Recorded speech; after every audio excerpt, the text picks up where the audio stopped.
Dekontaminasi adalah proses melepaskan kotoran dan bakteri atau virus dari benda-benda sehingga lebih bersih dan aman.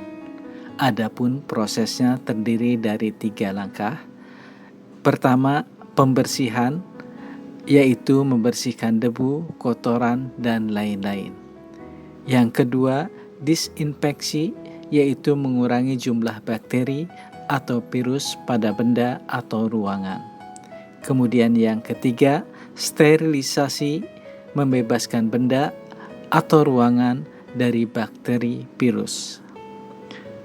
Pelaksanaan dekontaminasi di perkantoran dan rumah tangga dapat dilakukan 2 proses, yaitu proses pembersihan dan disinfeksi. Sebelum melakukan proses disinfeksi, diawali dengan berdoa agar proses berjalan dengan aman dan lancar.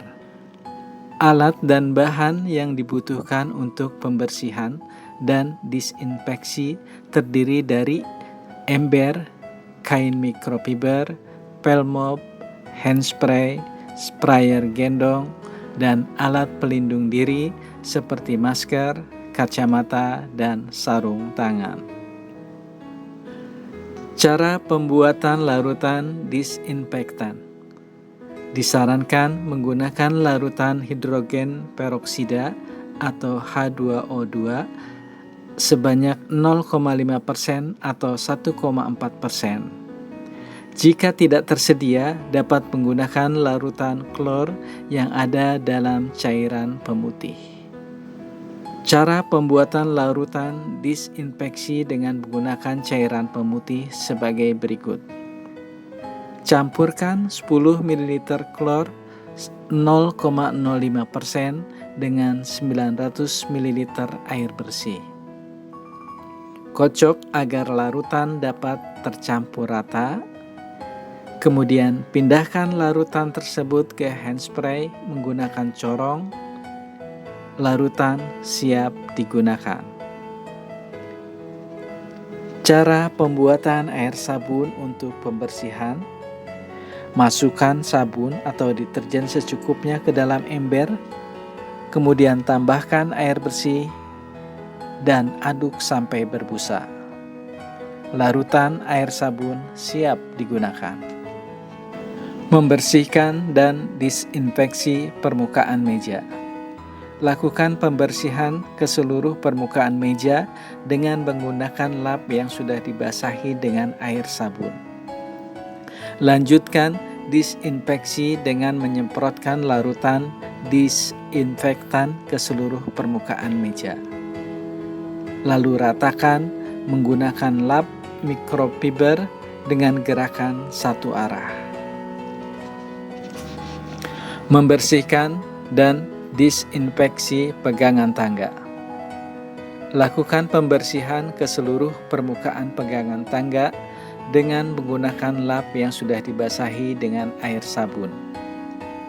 Lanjutkan disinfeksi dengan menyemprotkan larutan disinfektan ke seluruh permukaan pegangan tangga. Lalu ratakan menggunakan lap mikrofiber dengan gerakan satu arah. Membersihkan dan disinfeksi lift. Lakukan pembersihan ke seluruh bagian lift dengan menggunakan lap yang sudah dibasahi dengan air sabun. Untuk tombol lift, semprotkan larutan disinfektan ke lap mikrofiber, lalu ratakan dengan gerakan satu arah. Untuk pegangan dan seluruh bagian lift, semprotkan larutan disinfektan dan ratakan dengan lap mikrofiber dengan gerakan satu arah. Membersihkan dan disinfeksi pegangan pintu. Lakukan pembersihan ke seluruh pegangan pintu dengan menggunakan lap yang sudah dibasahi dengan air sabun. Lanjutkan disinfeksi dengan menyemprotkan larutan disinfektan ke seluruh permukaan pegangan pintu. Lalu ratakan menggunakan lap mikrofiber dengan gerakan satu arah. Membersihkan dan disinfeksi lantai. Untuk pembersihan pada lantai, gunakan larutan Lysol atau karbol sesuai aturan yang ada di kemasan. Lanjutkan disinfeksi dengan cara menyemprotkan larutan disinfektan menggunakan spray gendong. Ratakan dengan menggunakan pel mop. Cuci tangan. Setelah melakukan proses disinfeksi, lakukan 6 langkah cuci tangan menggunakan sabun dengan air mengalir. Ruangan dapat digunakan kembali setelah 60 menit proses disinfeksi selesai. Lakukan proses disinfeksi setiap hari secara rutin dan berkelanjutan.